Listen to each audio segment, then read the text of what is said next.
Hey everyone, welcome back to another YouTube video. We're so happy you're here. I'm Rachel. And I'm Jessica, and we are both certified occupational therapy assistants with Harkla, and today we're going to talk about after-school strategies. After school can be tough for a lot of kids. I'd say most kids. It was definitely tough for me as a kid growing up, and I didn't realize this, but my sensory system needed more sensory input in order to be regulated after a long day of sitting at school. Yeah, school itself is overstimulating. Children have a lot of demands placed on them at school. And then when they come home after a long day of school, they might melt down. They are in a safe place, a safe environment. They feel comfortable to just let it all out. Mm-hmm. We recently recorded a podcast on this topic as well, which we will link in the description that you can check out. We go into a little bit more detail than we are going to today, but we're going to share with you some of our favorite sensory-based activities that you can implement after school to help kind of reduce that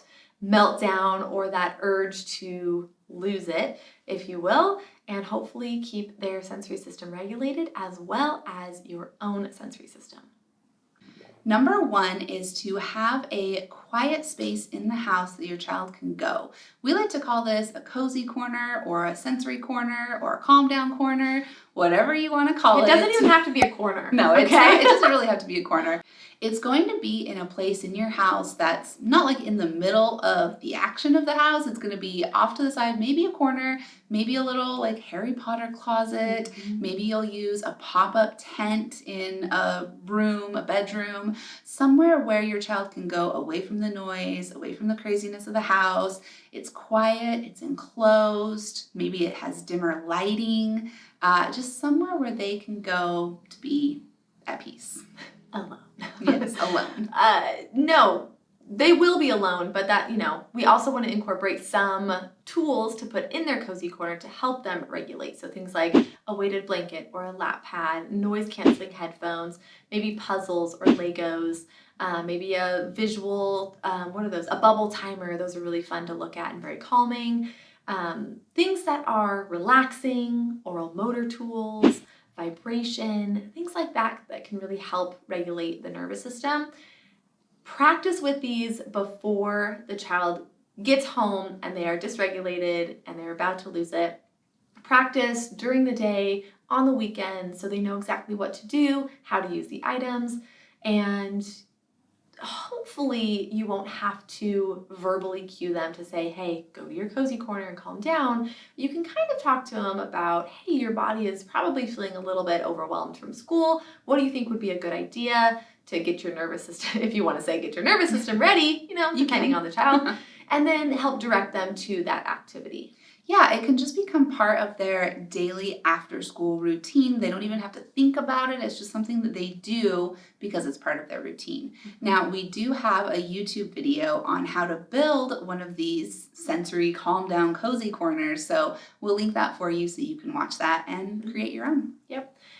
I think that we actually have another one that's not, this is going to be like an additional one that you always talk about, of not overwhelming your child by talking to them and asking them all these questions on the way home from school. So if you pick the child up and you're like, hey, how's your day? What'd you have for lunch? What did your teacher say to you today? What was the best thing about today? They're gonna be like, oh my gosh, mom or dad, please stop. Chill. It's very tempting as a parent when you pick your child up from school to ask them these questions because you want to know how their day went. But right after school might not be the best time. They might need to decompress a little bit first. So maybe save all of your questions about their day for dinner time or before bed when they are in a more calm place. Yep. Okay, now we can move on to the next one. Number 2 is Bubble Mountain. This is one of our all-time favorite activities. We talk about it in a lot of our podcast episodes. We probably talk about it in a lot of our YouTube videos as well because it is such a fun, motivating activity, but it also helps with self-regulation. Mm-hmm. It's really easy to do. It doesn't take a lot of setup. All you need is some soap and a bucket of water or like a wine bottle or like a milk carton, 2 liter. like a milk carton. Sure. Yeah, if you want to keep that PG. Whatever you want to use. You know, that makes a little more volcano, but just a bowl, you put some water in it, then you throw some soap in there, and then you just start blowing bubbles, and the mountain or the volcano grows and grows and grows. You can add food coloring if you want to make it a certain color. You can do it outside, mess-free. I would put a towel on the floor if you do it inside. And just work on those deep breaths, the deep breathing, smelling the roses, and then blowing through the straw and regulating our body. You can let your child do this more independently and just give them 5 or 10 minutes to just blow their bubble mountain and pop the bubbles. Maybe they want to grab some of their toys and use their toys in the bubbly water, and you can just let them have that free time, that free play with it. Or you can incorporate a little bit of maybe exercises into it, some strengthening, some primitive reflexes into it. Have them laying on their stomach, have them on their hands and their knees in that crawling position. Have them try the bird dog where they're on their hands and their knees. They lift one arm up and their opposite leg up, and they have to balance in that position while they're blowing their bubble mountain. So you can get kind of creative if you want to make it more interactive and therapeutic. If your child is struggling with the concept of blowing the bubbles, maybe they are drinking the water, what you can do to help them learn how to blow the bubbles is you can start by blowing into the straw, making a big bubble mountain, and then hand them a straw and have them blow the bubbles from the outside. So try to blow the bubble mountain down versus blowing into the water. Because then they won't be able to drink it. They're just trying to blow down the bubble mountain. So that's a simple way to help work on that skill, because we definitely don't want them to be drinking the bubbles. Well, then the chances are they'll only do it once. True. Hopefully. Yes. Number 3 is to go outside and get some heavy work. This is going to incorporate 2 very calming, grounding activities. The first one is heavy work, which is proprioceptive input, and you're going to be really working your muscles and getting a lot of that heavy work to help calm the nervous system. But also you're going to be outside, and being outside in nature can be very grounding and calming. Mm-hmm. So activities like climbing on a jungle gym, climbing on a tree, hanging from the monkey bars, hanging from a tree, hiking, biking, scootering, jumping rope, hopscotch. What else? Even just laying in the grass and looking up at the clouds, right? Does anyone do that anymore? And No, we should, though. say, hey, that cloud looks like a turtle, or that cloud looks like a horse. There's actually a lot of input doing that. Yeah, you're laying on your back in the grass or on a blanket, getting a lot of grounding input to your entire body. Maybe you're practicing some deep breathing as well. And, the weather's nice, hopefully, ideally, so you can, watch the clouds go by. I mean, you could do this in a rainstorm if you wanted to. That'd be a lot of tactile input as well. Yeah. Don't be afraid to go out in the rain and puddle jump too. If there's snow on the ground, get them outside to build a snowman or to build a snow fort. Yep. So get outside and enjoy it. That's always my go-to to regulate my nervous system, for sure. The next one is snacks with intentional sensory input. This sounds kind of weird, I know, but really we're just focusing on providing snacks that provide specific sensory input. Yep, so snacks that are crunchy, chewy, maybe different temperatures, so cold, maybe it's a really cold smoothie that they have to drink through the straw, so they're getting a lot of heavy work through their jaw muscles. Some of our favorites are things like jerky, fruit leather, some healthy crackers, True Fru. True Fru? Yeah, it's delightful. It's like frozen chocolate yogurt raspberries. Oh, that does sound delightful. Yeah, they're great. Very regulating. I was even thinking apples, carrots, celery. You can tell which one's the healthy one. No, all of those are all great options. Logan, my son, he's 8. He likes to put the chocolate peanut butter on his celery. Yes, so that's good. Yeah, there you go. Things like dry cereal. Sour spray is another good one. We love sour spray. Intensely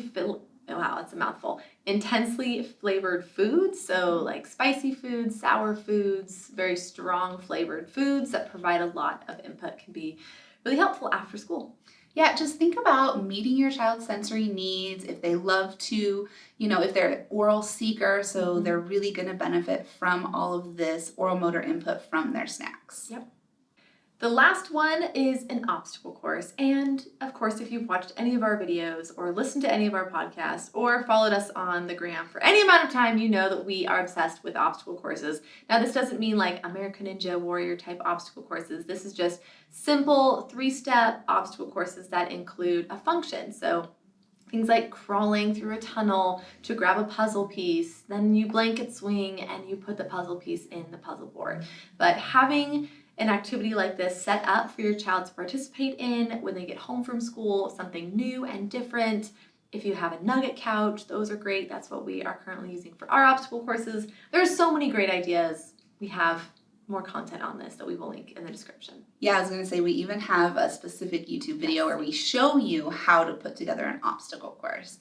A couple of things to remember. Make sure you're meeting your child's sensory needs, their sensory threshold with the obstacle course. So you're giving them activities in the obstacle course that their body wants to do, that their sensory system needs. And then also, I would recommend not doing the obstacle course immediately after getting home, right? You can use all of these strategies together. Maybe your child goes to their cozy corner for a couple of minutes first, and then they go outside and they can sit outside while they eat their crunchy, chewy snack, and then they can complete their obstacle course. Totally.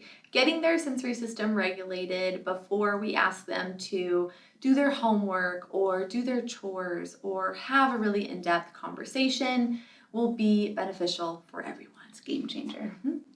Hopefully this video was helpful. Let us know if you liked these ideas, if you try these ideas. Let us know in the comments how it goes. We do have a couple of small courses that we do want to recommend if you need specific activities for these different sensory systems, these different activities to target these different sensory systems. We have skills courses. We have fine motor skills course, visual skills course, and gross motor skills course that you can check out. We will link them in the description. They are full of video demonstrations of different therapeutic activities. Super fun, super motivating for everyone. Follow us on Instagram. We are at Harkla_family as well as at All Things Sensory Podcast. Make sure you subscribe to this YouTube channel so you never miss a new video. Thank you so much for being here. And just make sure if you have any concerns about your child's functioning, you seek out in-person occupational therapy services. Those are always the best way to support your child and your family. And with that, we will see you next week.